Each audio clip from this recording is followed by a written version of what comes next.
Assalamualaikum warahmatullahi wabarakatuh. Waalaikumsalam Waalaikumsalam warahmatullahi wabarakatuh. Perkenalkan, kami dari kelompok 4 yang menganggotakan 1. Saya Tri Wirasuti, NIM 1921210007. Kemudian saya Lutfi Nur Cahyaningsih, NIM 1921212008. Saya Putri Wulandari, NIM 1921212009. Dan saya Latifah Dwi Cahyani, NIM 1921212027. Di sini kami dari kelompok 4 usul fikih kelas HKI 3A ingin menganalisis hukum vaksinasi dan imunisasi yang dikaitkan dengan salah satu metode dalam usul fikih, yaitu ijma. Sebenarnya apa sih yang dimaksud dengan vaksinasi dan imunisasi tersebut? Baik, saya akan sedikit menjelaskan tentang apa sih vaksinasi atau imunisasi tersebut. Vaksinasi juga disebut imunisasi. Imunisasi adalah pemberian vaksin ke dalam tubuh seseorang untuk memberikan kekebalan terhadap penyakit. Imun merupakan tindakan pencegahan primer yang berarti adalah upaya untuk menghindari terjadinya sakit atau kejadian yang mengakibatkan seseorang sakit atau menderita cedera dan cacat. Selain imunisasi, perbaikan gizi juga sanitasi lingkungan juga merupakan pencegahan primer. Terima kasih. Lalu, apa manfaat dan dampak yang ditimbulkan dari imunisasi tersebut? Untuk manfaat dari imunisasi tersebut, yang utama adalah agar anak mendapatkan kekebalan tubuh yang alami sehingga bisa terhindar dari penyakit-penyakit tertentu. Sebagai contoh, imunisasi DPT dapat membuat anak terhindar dari penyakit difteri, pertusis, atau batuk 100 hari, serta tetanus. Dengan imunisasi, anak juga akan terhindar dari komplikasi penyakit-penyakit yang berbahaya. Juga terhindar dari penyakit yang berbahaya. Ada 2 jenis imunisasi yang dapat diberikan pada anak, yaitu imunisasi aktif dan imunisasi pasif. Pada imunisasi aktif, vaksin yang diberikan akan mengandung kuman, bakteri, maupun virus yang telah dilemahkan. Hal ini akan memicu terbentuknya kekebalan di tubuh. Sedangkan pada imunisasi pasif, yaitu vaksin yang diberikan sudah berisi zat yang mengandung kekebalan sehingga tubuh tidak perlu berproses menghasilkan zat tersebut. Biasanya, bayi dan anak-anak mungkin akan mengalami sakit setelah imunisasi sebagai efek samping yang diberikan. Namun, sebagian besar vaksin jarang menimbulkan efek samping yang serius. Efek samping yang umumnya terjadi yaitu seperti rasa sakit sementara pada area yang disuntik, kemerahan, bengkak, atau di area yang disuntik, gejala mirip flu atau tidak enak badan seperti demam ringan, sakit perut, muntah, hilang selera makan, dan sakit kepala. Setelah vaksin diberikan, efek samping ini muncul tidak lama, mungkin biasanya 1-2 hari. Lalu, bagaimana dengan vaksin dan imunisasi pada zaman Rasulullah? Bukankah di zaman Rasulullah tidak ada vaksinasi dan imunisasi? Apa itu termasuk sikap yang tidak mengikuti Ahlus Sunnah wal Jamaah? Rasulullah SAW pernah berkata, Ma anzalallahu da'an illa anzallahu shifa'a, yang artinya, tidaklah Allah menurunkan suatu penyakit, melainkan akan menurunkan pola obat untuk penyakit tersebut. Hadis riwayat Bukhari. Hadis ini menunjukkan bahwa semua jenis penyakit memiliki obat yang dapat digunakan untuk mencegah, menyembuhkan, ataupun meringankan penyakit tersebut.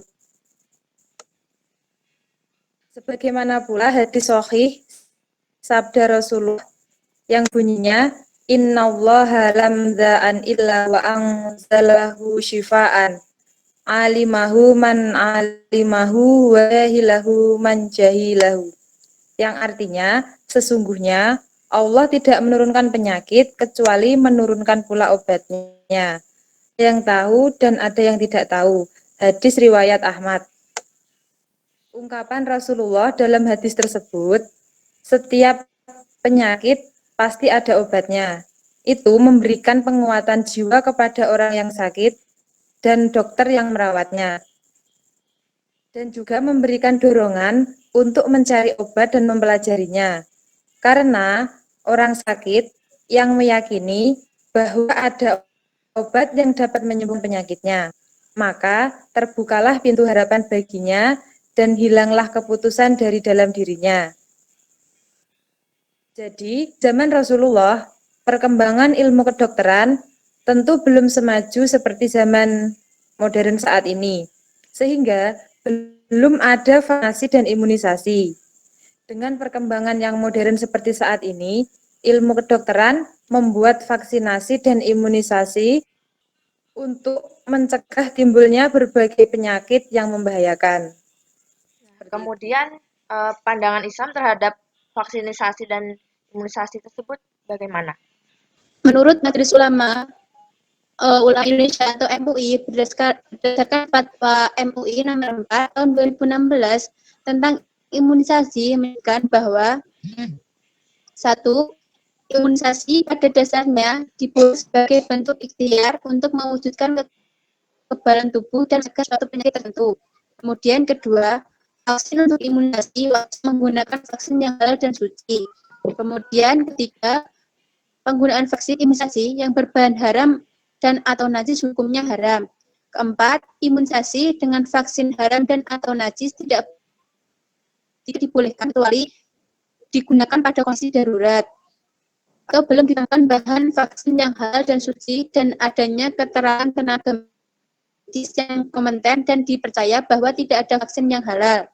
Kemudian kelima, dalam hal ini jika seseorang tidak diimunisasi akan menyebabkan kematian, penyakit berat atau kecacatan permanen yang mengancam jiwa.